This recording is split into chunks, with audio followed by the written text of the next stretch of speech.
내가 피를 볼 때에 너희를 넘어가리라 라는 제목으로 말씀을 증거하겠습니다. 출애굽기 11장 5절에 보면 이제 모세가 바로의 행동에 화가 나서 이제 하나님의 말씀을 듣고 그대로 전하게 되죠. 애굽 땅에 있는 모든 처음 난 것은 왕위에 앉아 있는 바로의 장자로부터 맷돌 뒤에 있는 몸종의 장자와 모든 가축의 처음 난 것까지 죽을 것이다.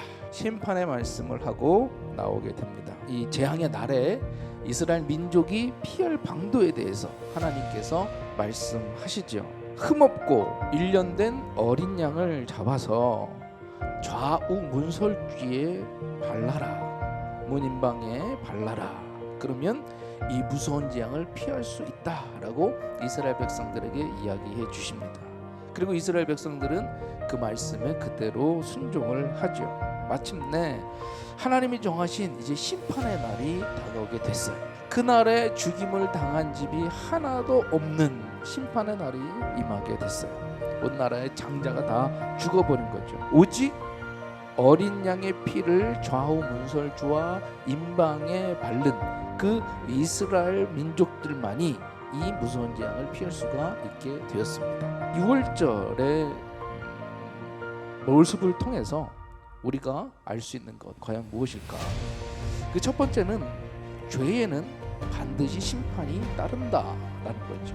그래서 항상 하나님의 말씀을 거역하지 않도록, 때로는 나에게 힘이 든다 할지라도 우리는 그 말씀대로 순종해야 되겠다라고 하는 강력한 믿음을 가져야 할 줄로 믿습니다.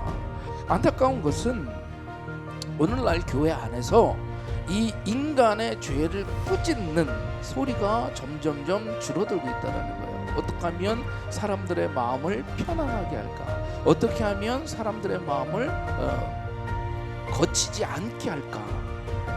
그러니 교회 안에서 회개보다는 교회가 마치 무슨 문화센터화 되어버리는 경우가 많이 있다는 거죠. 이 죄에 대해서 회개가 없기 때문에 그와 같은 사탄의 사상들이 교회 안에서도 점점점 많아지고 있고, 심지어 목사들도, 아니 안수를 받고 목사들을 가르쳐야 되는 교수들도 아무런 꺼리낌 없이 그런 얘기들을 하더라는 거예요.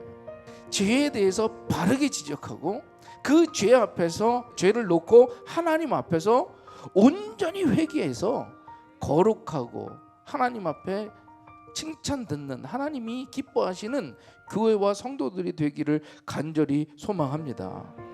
물론 교회가 위로도 줘야죠. 하나님의 말씀으로 위로도 받아야 됩니다. 회복도 돼야 되죠. 그런데 그것은 부차적인 거라는 거예요. 죄를 죄라고 지적하는 것은 혐오가 아니라는 거예요. 그 죄는 반드시 심판을 받기 때문에, 아니 위험한 걸 알면서도 위험하다고 얘기하지 못하라는 것, 괜찮아 라고 얘기하는 것이 과연 정말 그들한테 도움이 되겠습니까? 그 안타까운 몸부림이 없이는 진정한 평안은 찾아오지 않는다는 것을 깨달아야 할 줄로 믿습니다. 그 죄악 앞에서 떨며 주님 앞에 기도하며 회개하며 나아갈 수 있는 그 복음을 복음대로 증거할 수 있는 교회가 될 수 있기를 주님의 이름으로 축원합니다. 두 번째로, 그럼 이 하나님의 심판을 피하는 방법은 뭐냐?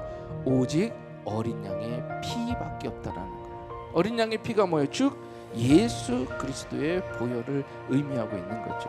하나님의 심판을 피할 수 있는 길은 다른 길이 아니었습니다. 오직 어린 양의 피만이 문제였다는 거죠. 그 집에 살고 있는 사람이 누구인가도 중요하지 않았습니다. 그렇기 때문에 우리는 힘을 다해서 전도해야 될 것이고, 그 전도를 통해서 하나님의 말씀을 전해야 될 것이고, 그 하나님의 말씀을 통해서 정말 구원의 참기를 알게 해 주어야 할 줄로 믿습니다. 여러분 낙심하지 마시고 절망하지 마시고 알고 있는 우리가 힘을 다해 전하는 우리 성도님들이 되기를 주님의 이름으로 축원합니다. 그래서 세 번째는 이거예요. 그 죽임당한 어린 양이 바로 예수 그리스도의 모형이다.